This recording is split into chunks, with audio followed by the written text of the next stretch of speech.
A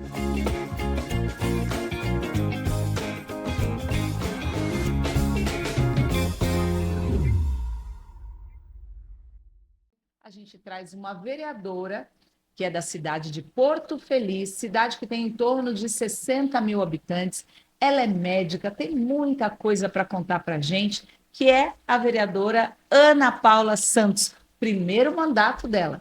Ela nasceu no Rio Grande do Sul, estudou medicina, trabalhou em Rondônia, fez medicina, aquela medicina da família, né? Em Com lugares certeza. diferentes, assim, onde a medicina tem um acompanhamento e é difícil também exercer a Muito. medicina.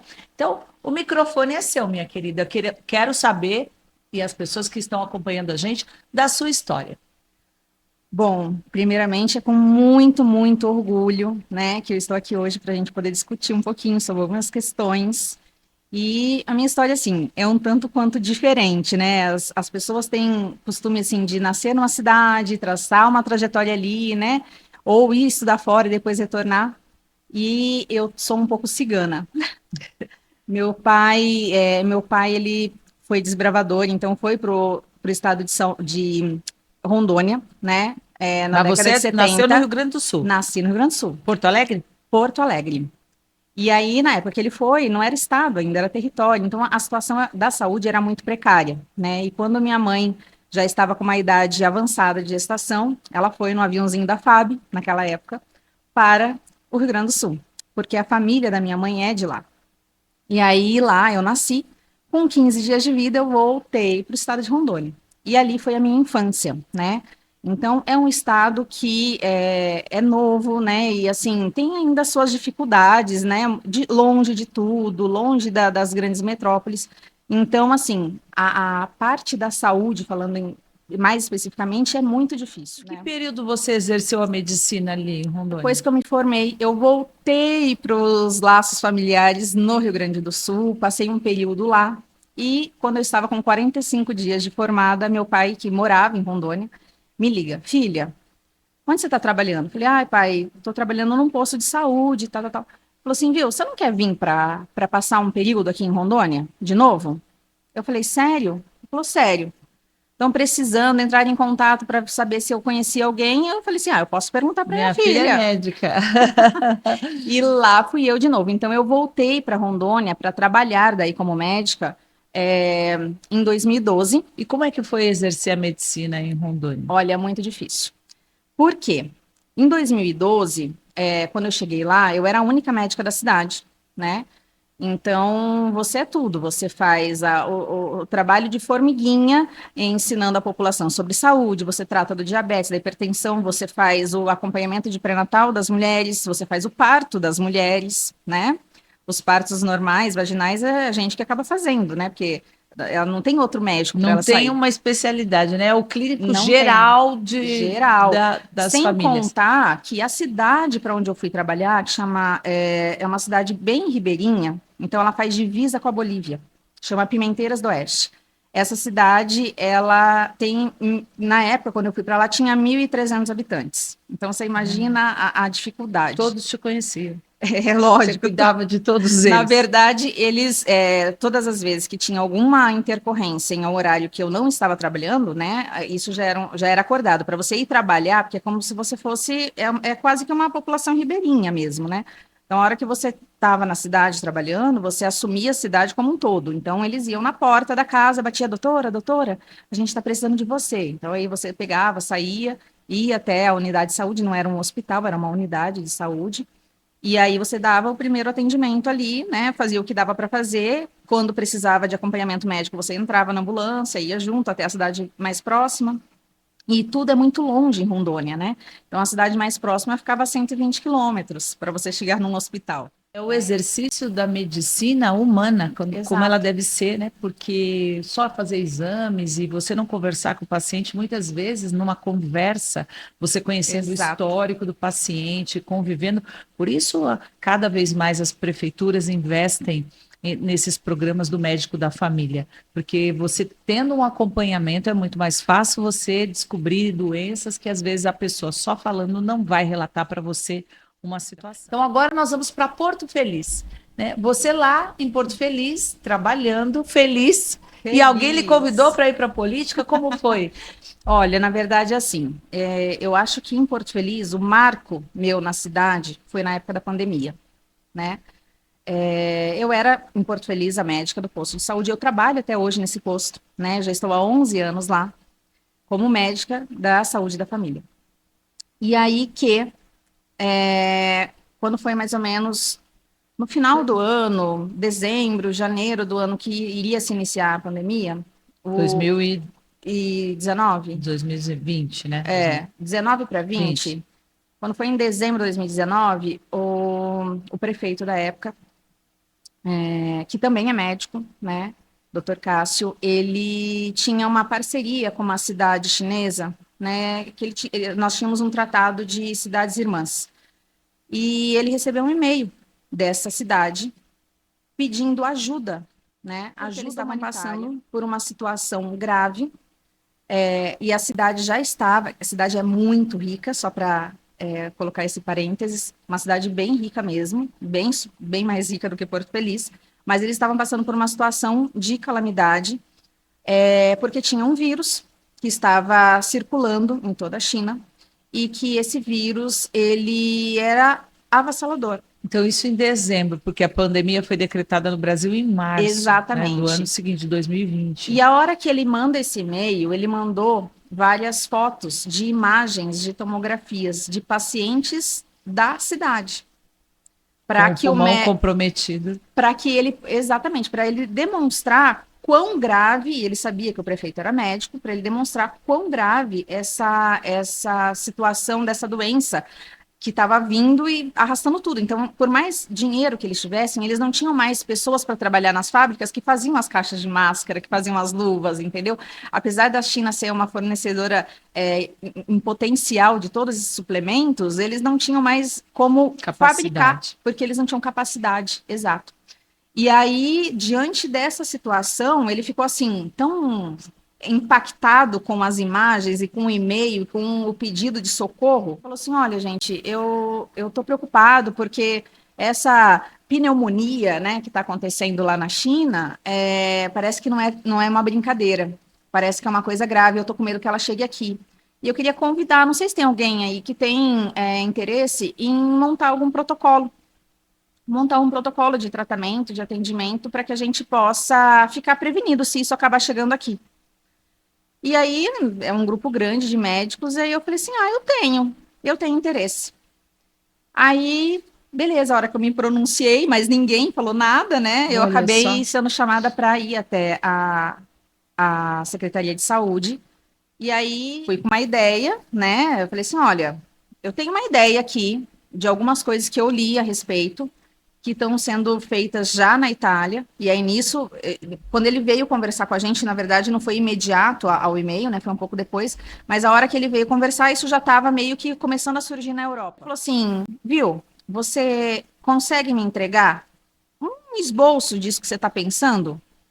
Isso era mais ou menos Era umas um 6 protocolo de atendimento. atendimento Até então, ambulatorial. Então, mediante isso, ele me deu um prazo de 6 horas para montar um protocolo, pelo menos um protocolo inicial, para que ele pudesse avaliar toda a parte financeira, o que ele ia precisar investir, porque ele queria o quê? Ele queria estar prevenido e preparado.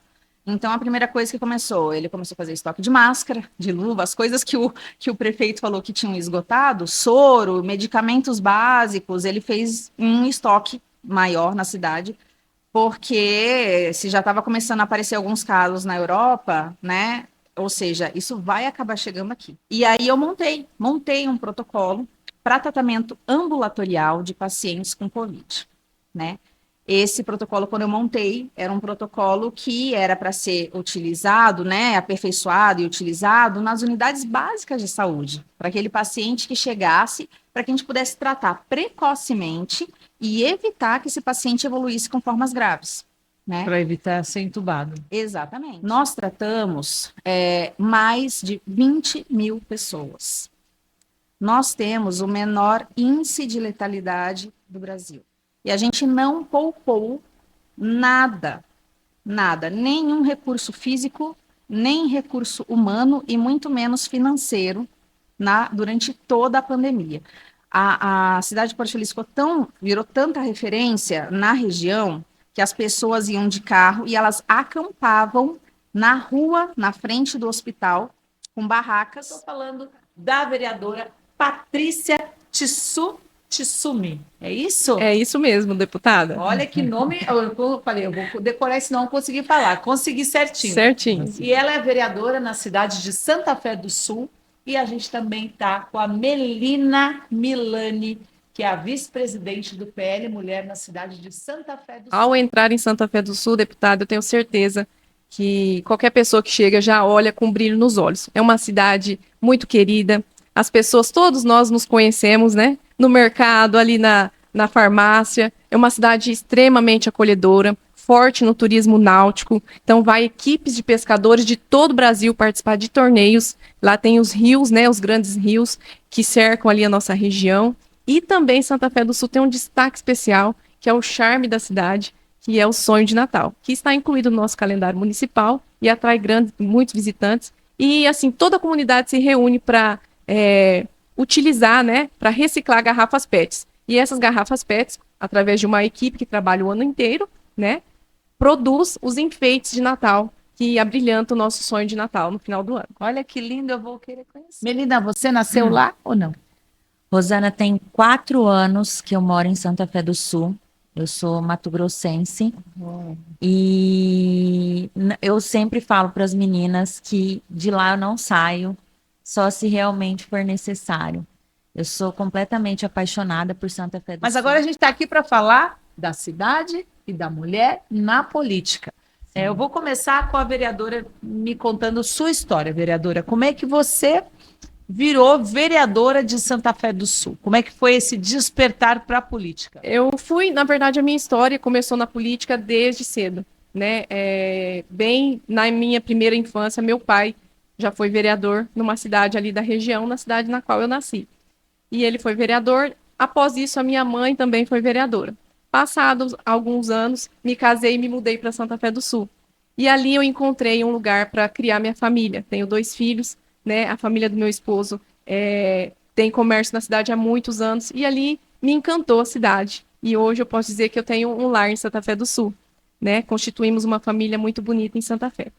Passados alguns anos, né, trabalhando com grupos, né, grupo da mulher advogada, participando de campanhas na igreja, né, com trabalhos sociais, me movimentando, eu percebi que não teria mais como eu fugir daquilo que queimava dentro de mim, mas eu teria um medo de aceitar, que era a carreira política, a vida pública. E quando eu recebi o convite, eu já não poderia mais dizer não, e eu disse o sim. E eu pedi um sinal, né, para Deus, até comentei com a senhora. E dentre alguns sinais foi a presença de um grupo que foi muito importante na minha trajetória política, no meu início, que foi o Grupo Mulheres em Ação, do qual a Melina é uma das idealizadoras. Hoje nós temos a Kelly também, que é a nossa líder, e somos um grupo de 37 mulheres. E dentro de mim já queimava aquele desejo de poder servir com mais força. E através da política a gente sabe que tem um alcance maior as nossas ações. Exato. Por isso eu acreditei, e as Mulheres em Ação acreditaram, a população de Santa Fé do Sul acreditou, e hoje, pela graça de Deus, estamos aqui exercendo essa missão. Eu falo que é uma missão. E a mulher na política, na sua opinião? O que ela pode, o que ela contribui quando ela aceita esse chamado? Olha, deputada, a mulher na política. Eu tiro da minha história que, quando eu pensei política na minha vida, eu já desempenho um papel profissional, sou advogada, eu sou mãe de 2 filhos pequenos, sou esposa, né? Então, assim, tem tantas atividades, mas como eu disse para a senhora, eu acredito muito e tenho fé que tem os caminhos para a gente desempenhar aquilo que queima e que arde no nosso coração. Então, eu entendi que a política seria algo a mais para que eu conseguisse avançar nessas atividades, para que eu conseguisse atingir mais, servir mais pessoas. E a mulher, ela tem essa delicadeza. Agora, Melinda, você falou como você conheceu a Patrícia ou se interessou em apoiá-la, porque a Patrícia me contou que a história dela, a eleição dela, Sim. no início ninguém acreditava que você Sim. ia ser eleita. Não.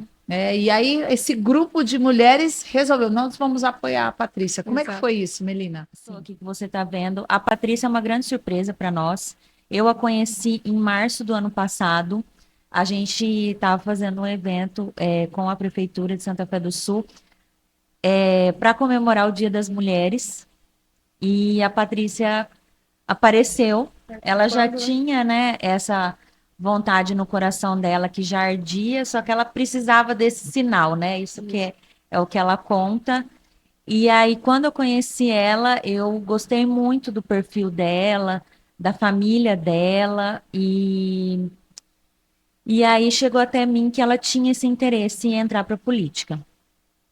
Aí eu a convidei para participar do grupo, e num jantar que a gente ia colocar novas integrantes, ia comemorar também o Dia das Mulheres, o grupo ia comemorar o Dia das Mulheres. Eu cheguei nela e falei: você tem interesse em participar? Igual ela falou, né? Tem interesse Será que eu político, né? vou? Será que será que eu falo? Será que eu não falo, né? Porque as pessoas ainda, Rosana, têm muito medo, principalmente mulher, de falar assim: não, eu tenho essa vontade e é isso, ponto final. Essa é a minha vontade, né? E eu falei assim: então tá bom, sinta-se Acolhida. Acolhida. Você tem meu apoio. E dali a gente começou toda a movimentação até ela se filiar ao PL. E como tem sido esses meses de mandato, né? Nós temos, né, assumiu agora É. em Janeiro, fevereiro, janeiro. Janeiro. Em janeiro. Como é que tem sido a experiência, você vereadora na cidade de Santa Fé do Sul? Então, a experiência, Rosana, tem sido assim incrível, posso dizer que é a realização, porque quando você está fora, você enxerga de uma maneira, né? E assim, o sonho concretizado é algo que já por si só nos dá aquela sensação, poxa, foi possível, e a gente serve de exemplo para tantas outras mulheres que buscam. Hoje a gente é convidada para. Acabei de falar que uma amiga vai fazer um grande evento e já nos convidou para fazer uma palestra. Vai lá, conta a tua história, a gente está querendo saber como que foi. E a gente vê que a nossa atuação, ela tem sido voz e ela tem sido motivo para inspirar outras mulheres que nos procuram para saber alguns. Mas eu vou conversar com a vereadora Jaine. Ela é primeiro mandato, teve mais de 300 votos na cidade, é uma jovem liderança da direita e tem muito para contar para a gente da história dela, da experiência. Quem sabe ela vai inspirar as mulheres aí do Vale do Ribeira. Aliás, Jaine, a gente tem uma liderança forte no Vale do Ribeira. Muitas mulheres que estão à frente do PL Mulher, que fazem encontros, eventos. Então, seja muito bem-vinda ao nosso podcast Mulher Pode. E hoje você pode contar aqui para gente a sua história. Como é que você veio parar na política? Então, é assim. Não venho de uma família política.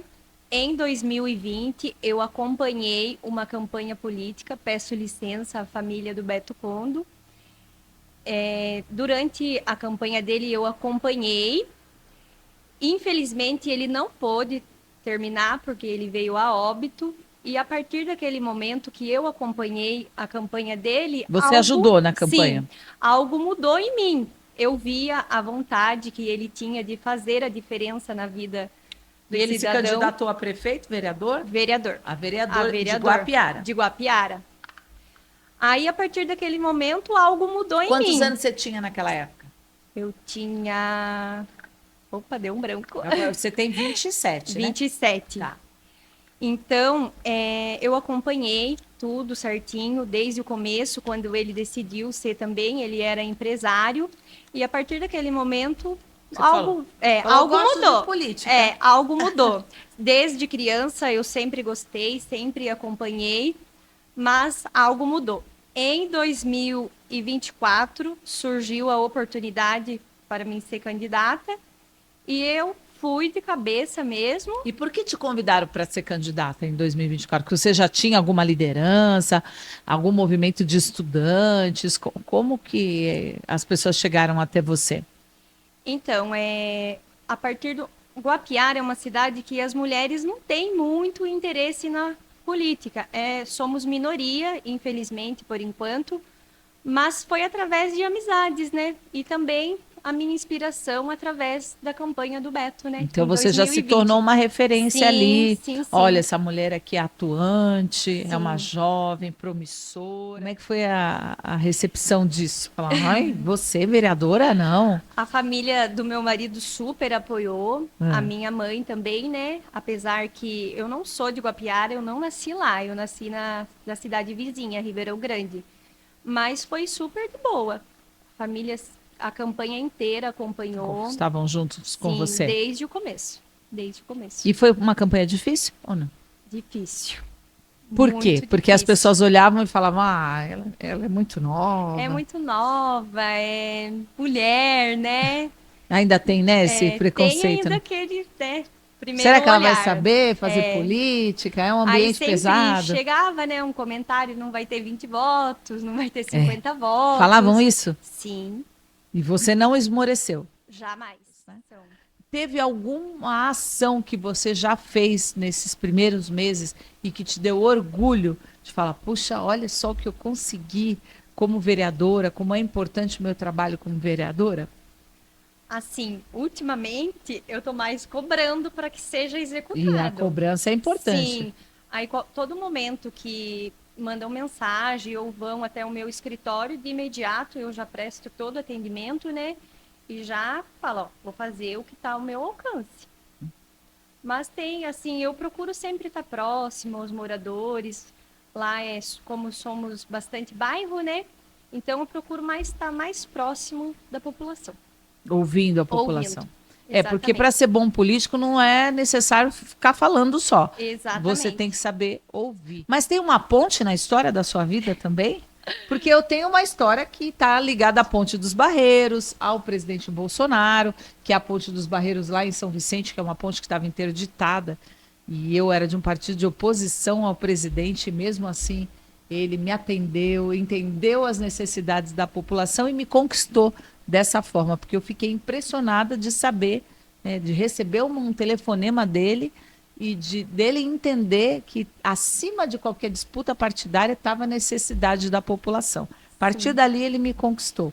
E como foi a história da ponte na sua vida? Ai, ai, ai. Olha. Então, é uma história recente. Foi assim, tem um bairro lá em Guapiara que é divisa com Capão Bonito, que é uma cidade perto da outra, né? Então, tinha uma ponte lá que liga os dois municípios. Aí tava meio Guapiara e Capão Bonito. e Capão Bonito. Isso. Tava lá abandonada praticamente, né? Aí eu fui até Capão conversar com o prefeito Júlio Fernando, até porque ele é do PL também, né? Então eu pensei, por que não ir conversar com ele, bater em outras portas para ajudar a comunidade que precisa, né? Aí eu fui lá, ele falou que ia me ajudar e realmente ele de imediato já atendeu o pedido, pediu para construir uma ponte lá que liga o bairro Alegre com o bairro Cordeiro, Criciúma e sai no Pinhalzinho. Aí teve vereador que não gostou, Olha.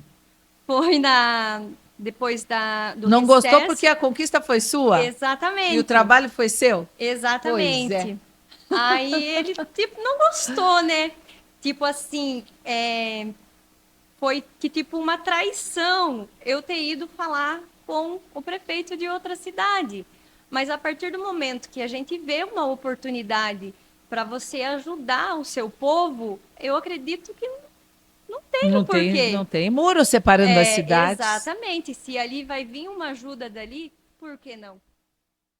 Bem-vinda, Célia. Tudo bem? Olá, Quero que boa você tarde. fale, boa tarde. Quero que você fale sobre a sua experiência à frente do PL Mulher na cidade de Santos. Como tem sido, Célia? Boa tarde, deputada. Muito obrigada pela oportunidade. Boa tarde, Sandra. Falando do PL Mulher, né, contando um pouquinho da minha experiência, eu já comentei várias vezes e gosto sempre de falar que já estou no PL há algum tempo, né? A gente já tem aí uma estrada, né, na carreira política. E posso falar do antes e do depois, né? Minha experiência antes e a minha experiência depois de Rosana Vale e Michele Bolsonaro. Como você já sabe, e muitas já sabem que eu já estive à frente do PL Mulher, lá em 2016, 2017, e na época o projeto ainda estava começando, né? E nós tínhamos muitos sonhos, né? As mulheres aqui, principalmente da cidade de Santos, né? São engajadas, nós tínhamos muitos sonhos. Só que os sonhos eles ficavam mais engavetados, ainda não era possível colocá-los em prática. E com a vinda da Michele e com a inspiração Rosana Vale, o movimento cresceu muito, né? Eu tenho hoje, a gente tem muito orgulho de dizer que nós temos aí quase 400 mulheres, né, engajadas num grupo, e todas muito ricas em informação, em vontade, em ideias e projetos. Eu aprendo com elas a cada dia, né? Então, assim, é uma oportunidade até de agradecer e de falar para Isso mesmo. Sandra, qual é a realidade nas cidades do litoral sul também, né? Mas encaminhando aqui, temos a Baixada, temos as cidades do litoral sul. Você representa o PL Mulher em Peruíbe. Eu já lhe conheço faz algum tempo também, né? Liderou podcast, programas de rádio, é uma mulher muito atuante. E são essas mulheres que estão inspirando outras. Você é uma grande liderança também. Muito obrigada. Feliz e honrada, meninas, de estar aqui com vocês. Muito obrigada pelo convite. A Célia é uma querida. É muito bom estar ao lado dela como presidente também, deputada, honrada em caminhar ao seu lado já o PL Mulher aqui da cidade de Peruíbe. Nós temos caminhado já numa trajetória há alguns anos. A política sempre esteve presente, né, nas nossas veias, mas como presidente do PL Mulher tem sido um trabalho de inspirar mulheres a não terem medo, como a Célia disse, não é, Célia? De que isso mesmo. venham, né, conhecer o trabalho, se filiando, se aproximando. O que eu percebo? Como você, Célia, hoje eu também passei por essa experiência. Às vezes a gente caminha pela cidade, alguém fala, olha, eu estou querendo me filiar, mas eu sou do partido tal, como é que eu faço? Isso tem sido uma troca muito importante, porque você percebe que as mulheres estão se identificando com o PL Mulher. Hoje o PL Mulher é uma realidade nas cidades. Hoje existe uma representatividade muito grande e o PL ele se destaca. Onde nós estamos, o PL se destaca como um movimento, né? Eu digo, o maior movimento de mulheres que reúne mulheres estabelecidas, bem formadas, desde as donas de casa até aquelas mulheres mais capacitadas academicamente. E tem sido assim, deputada Célia. Temos caminhado com grupos em rodas de conversas, informações, participando de conselhos. Falar sobre o que tá, o momento político e o que está acontecendo em Brasília. Isso é muito importante também, né, Célia? Na cidade e na política nacional. Isso, dar voz, né? Nós formamos um grupo, quando iniciei à frente do PL Mulher, agora pela segunda vez, né? Comecei formando esse grupo de WhatsApp, e sempre de forma muito democrática. Então, sempre conversando com elas, o que elas achavam melhor, como achavam melhor, né? Como o grupo é administrado. Então, hoje o grupo é administrado pela nominata, né? Sou eu administradora, algumas meninas da equipe da deputada e mais as meninas da nominata do PL Mulher. E nós postamos lá tudo o que interessa, toda a orientação que nós recebemos, ou do próprio partido, ou da equipe da deputada, que interessa para nossa pauta, né, de direita, tanto do município como de Brasília. E as mulheres, elas têm elas já têm ali, né, uma referência de receber a informação, de repassar.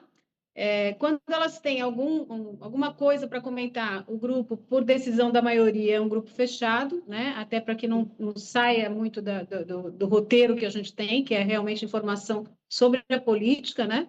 E quando elas têm alguma informação para passar, ou alguma dúvida que elas têm total liberdade de falar comigo, com qualquer pessoa da equipe da deputada ou da nominata, e está dando certo, né? Eu acho que o importante foi que nós criamos um vínculo, que além do grupo do WhatsApp, nós fazemos sempre pequenos encontros ou encontros maiores, quando a deputada consegue organizar e participar, né? E a escuta é muito importante, né? Então, assim, como a Sandra comentou, e é verdade, é um trabalho dinâmico, intenso, né? Onde você escuta o tempo todo, elas têm sempre alguma coisa para falar, às vezes cobrando, outras vezes sugerindo, mas é enriquecedor.